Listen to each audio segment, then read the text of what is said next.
তুফান বর্তমানে একটা hype topic. আর এই মুভি যদি না দেখি তবে তো আফসোসের কোনো শেষই থাকবে না। তো আমরাও চলে আসলাম তুফান দেখার জন্য সীমান্ত সম্ভারের সিনেপ্লেক্সে।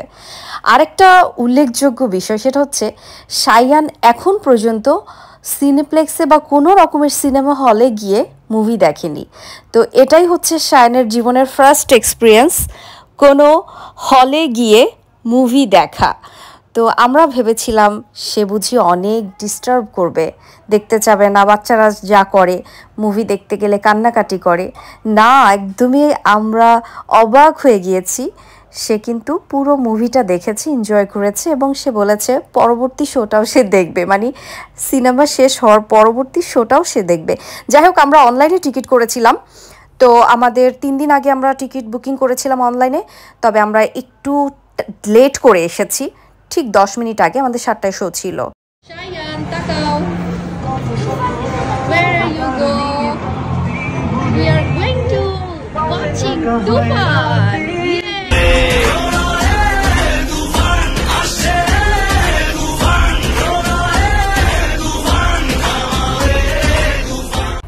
শুরুতেই আমরা সিটটা খুঁজে নিলাম, তারপরে হচ্ছে আমরা চলে গেলাম কি খাবো, পপকর্ন অ্যান্ড চিকেন, অনেক কিছু। কিন্তু এখানে একটা ঘটনা ঘটে গেছে।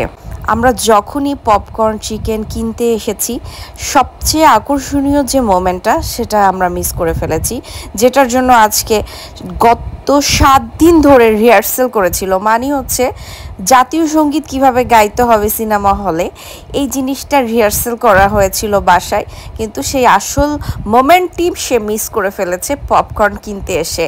পপকর্ন যখন কিনে আমরা জায়গা মতো চলে আসছি, তখন সে ঠিকই বলছে কী ব্যাপার, জাতীয় সঙ্গীত হলো না কেন।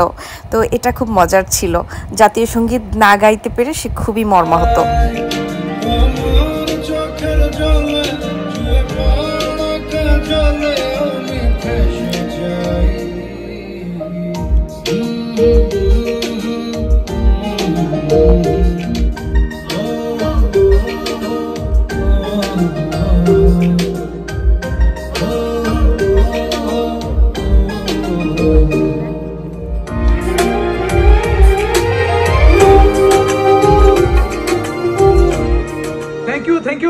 ধন্যবাদ। আমার দীর্ঘ 12 বছরের বিরতির পরে হলে গিয়ে সিনেমা দেখা, আর এটাও শায়ানেরও জীবনের প্রথম সিনেমা হলে গিয়ে সিনেমা দেখা। তো এই যে 12 বছরের বিরতিটা, এর মধ্যে কি ভালো সিনেমা হয়নি? নিশ্চয়ই বাংলাদেশে হয়েছে। আসলে তুফানের মতো না এতটা হাইপ ক্রিয়েট করতে পারেনি, যার কারণে আসলে একরকম মানে খুব উত্তেজনার সাথে কিন্তু সিনেমা হলে আমরা পুরো পরিবার গিয়েছি। এটা শুধু আমার ক্ষেত্রে হচ্ছে না, এটা বাংলাদেশের অনেকের ক্ষেত্রেই হচ্ছে।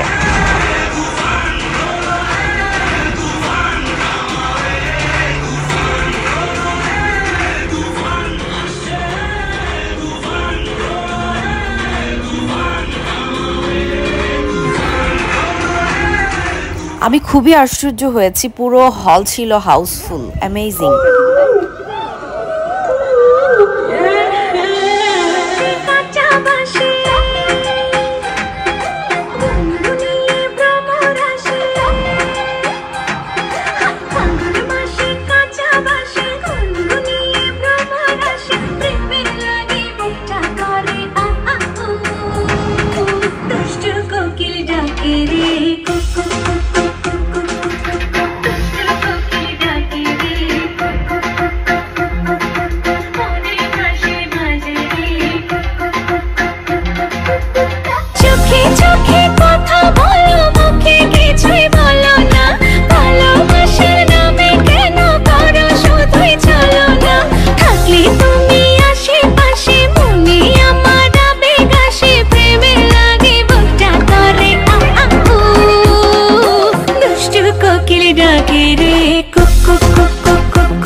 আশা নেই জোর ক্ষমতায় যে হারে না রয় সর্ব আমলে রয় হিংস্র লহরে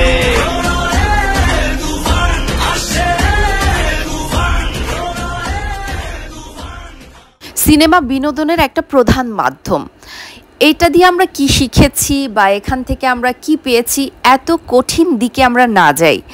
আমরা অনেক দিন পরে বাংলা চলচ্চিত্রে একটা সুন্দর সিনেমা পেয়েছি, সেজন্য ধন্যবাদ জানাই আমাদের তুফান টিমকে, রায়হান রাফিকে এবং আমাদের সবার প্রিয় শাকিব খানকে। ধন্যবাদ।